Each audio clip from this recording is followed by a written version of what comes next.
What's up, you guys? Today I'm going to be talking about the commonly asked questions we get here at RP Tinting and RP Window Films, and give you guys some answers that we use in order to better prepare yourselves when customers ask you. What's the benefit of window tinting? The benefit of window tinting is that I would say there's many benefits, but like for example, let's just use this customer. They want to have a little bit of privacy and they want to have protection. But the main thing that they're doing in this install is aesthetics. They want it to look nice. They want it to have a cooler look.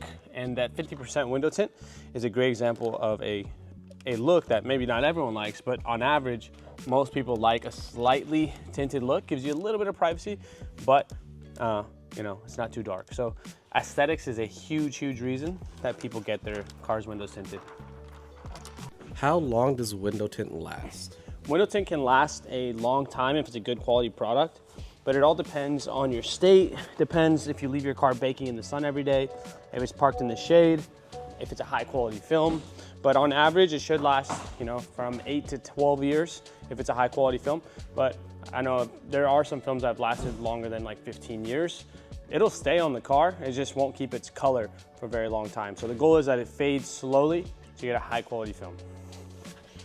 What is legal window tint? Legal window tint is different depending on what state you're in. So I'll give you California. California, it's 5% in the back half and a transparent film in the front half. So a lot of people get confused by that. They think that they can just go with a light film. What you can have is a 70% clear film. Now, a lot of people in California, they just go with the 35 because it's not very dark, you can still see the person. So that's what most people end up getting. But back half, you can go as dark as you want. It's our 5% here in California. What is the difference between dye, carbon, and ceramic? So the difference, there's a lot of differences as far as like how the film is manufactured. But the simplest way to put it is, at least how we sell it in our shop.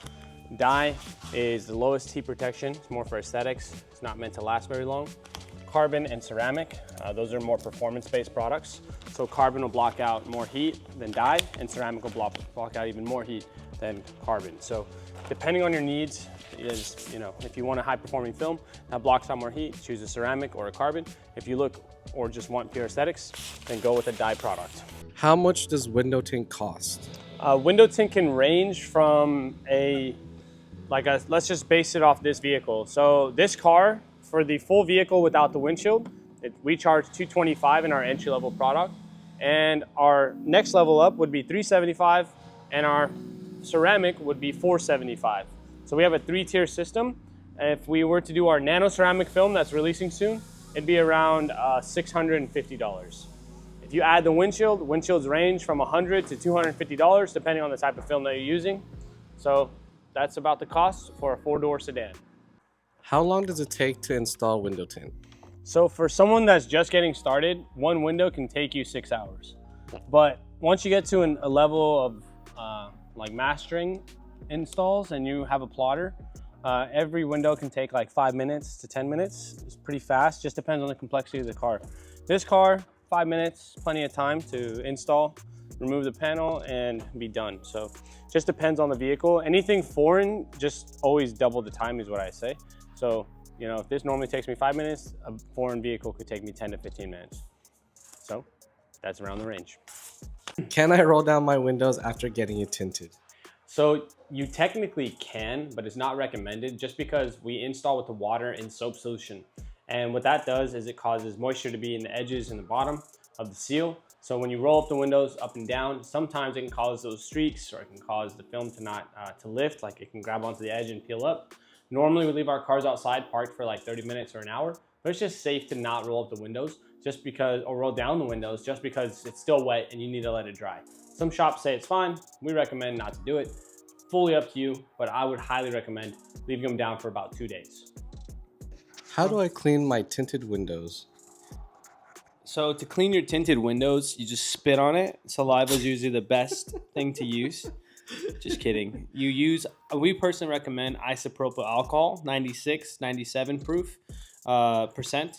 You just spray it on there and you wipe it off with a super clean microfiber. Brand new microfibers are best. Sometimes microfibers can scratch the film, so make sure you're using something that won't scratch the film. Any new microfibers are just fine. You can also use foam. Anything that does not have ammonia. So ammonia-free glass cleaners are the solution to clean the windows. It's a long day over here. We're waiting for a customer supposed to be here an hour ago, so we're a little bit out of it. But yeah, those are my two solutions. Does window tint affect my visibility when I'm driving at night? So window tint can affect your visibility while driving at night, but it all depends on a few factors, right? So if you go with a clear film, then it will not affect your visibility. So any of these right here. But the darker you go, then yes, you will have some issues with visibility. Now, most smart cars or new cars come with a lot of sensors, backup cameras. So you don't necessarily need it. However, we don't recommend going with dark films past 35% on the driver and passenger windows if your concern is visibility and seeing out of your car. If you want to go with something safe, 35% and a 50% on the windshield is ideal. 35% on the driver passenger and 50% on the windshield. That's what we have on our personal vehicles. That's what we recommend for everyone. Can I remove my window tint if I didn't like it? So you can remove it at home if you don't like it. However, it can leave residue and adhesive. You want to use a steamer or a very hot day and let the sun really bake the film and essentially take it off and clean off the glue. But yeah, you definitely can. Don't know why you would need to unless you're not happy with the darkness. But if you go to a shop that explains all the options to you, you should be able to find the exact solution that's right for you. So if you need to remove it, it can be removed. It just can sometimes be a little bit tricky. And a lot of times shops will charge a little bit more just to remove. So just a food for thought in case you ever want to put window tint on and maybe take it off in the future. All right, guys, so that's all the questions for today. And basically, we've covered a lot of the basic questions we get here at RP Films and RP Tinting. So if you guys have any other questions, make sure to drop them in the comments below. We would love to have a series of different questions that we can continue answering for you guys.